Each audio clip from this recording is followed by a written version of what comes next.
آزاد کشمیر کے الیکشن میں تحریک انصاف نے میدان مان لیا ہے۔ پی ٹی آئی واحد اکثریتی جماعت بن کر سامنے آئی ہے۔ وزیر اعظم عمران خان نے وکٹری ٹویٹ میں طرز حکمرانی بتا دی۔ کہا آزاد کشمیر حکومت میں احتساب اور شفافیت قائم کریں گے۔ کشمیر کا سفیر ہونے کی بنا پر تمام عالمی فورمز پر کشمیر کی آواز اٹھاتا رہوں گا۔ اس ووٹ سے آپ نے اپنا مستقبل بدلنا ہے۔ آپ کے نوجوانوں کو باہر نوکریاں ڈھونڈنے نہیں جانا پڑے گا۔ 25 تاریخ کو ایک بہت بڑی تبدیلی آئے گی آزاد کشمیر میں۔ تحریک انصاف نے جو کہا آزاد کشمیر کے انتخابات میں کر دکھایا۔ اب وعدوں پر عمل درآمد کا وقت آ گیا ہے۔ وزیر اعظم عمران خان نے وکٹری ٹویٹ میں سب سے پہلے کشمیری عوام کا شکریہ ادا کیا۔ کہا کہ تحریک انصاف پر اعتماد کرنے پر عوام کا شکر گزار ہوں۔ انتخابات میں کامیاب ہونے والے تمام امیدواروں کو مبارکباد پیش کرتا ہوں۔ کشمیری عوام کو غربت سے نکالنے کے لیے احساس اور کامیاب پاکستان پروگرام پر توجہ دیں گے۔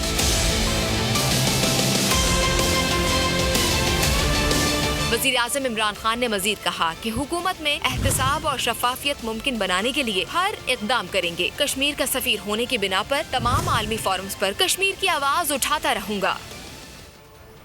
اور chief election commissioner Azad Kashmir Abdul Rashid سلہریہ نے انتخابی نتائج کا باضابطہ اعلان کر دیا۔ پریس کانفرنس میں ان کا کہنا تھا کہ 44 نشستوں میں سے 25 پر تحریک انصاف کو اکثریت ملی ہے۔ پیپلز پارٹی کو 11 اور نون لیگ کو 6 نشستیں ملی ہیں۔ کوشش ہے حلقہ اہل سولہ باغ کے 4 پولنگ اسٹیشنز پر 29 جولائی سے پہلے الیکشن ہو جائے۔ مخصوص نشستوں کا شیڈیول 45 نشستیں مکمل ہونے پر جاری کیا جائے گا۔ مخصوص نشستوں سمیت 53 کا ایوان مکمل ہوتے ہی حکومت سازی کا شیڈیول آئے گا۔ چیف الیکشن کمشنر نے بتایا کہ آزاد کشمیر الیکشن میں ٹرن آؤٹ 62% رہا۔ 19,92,261 ووٹ کاسٹ کیے گئے۔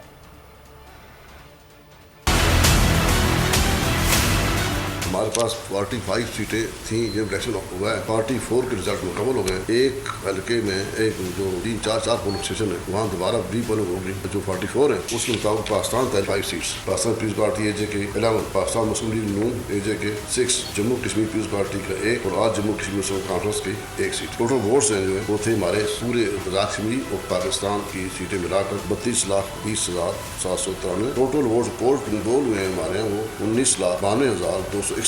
ٹرن آؤٹ رہا ہے 62% رہا ہے۔ آزاد کشمیر میں مریم نواز کے بیانیے کی وجہ سے نون لیگ کو اتنی بری شکست کا سامنا کرنا پڑا۔ بلاول اور مریم کو خود ہی استعفیٰ دے دینا چاہیے۔ وفاقی وزراء فواد چودھری اور علی امین گنڈاپور کی پریس کانفرنس۔ کہا نواز شریف کے رو کے ایجنٹ حمداللہ محب سے ملاقات کا نتیجہ سامنے آیا ہے۔ آزاد کشمیر میں 56% سے زائد ٹرن آؤٹ رہا۔ دھاندلی کے الزامات لگانے کے بجائے اپنے گریبان میں جھانکنا چاہیے۔ بلاول بھٹو زرداری نے آصف علی زرداری کو سالگرہ پر تحفہ دیا ہے۔ آزاد کشمیر میں وزیر اعظم کا فیصلہ عمران خان کریں گے۔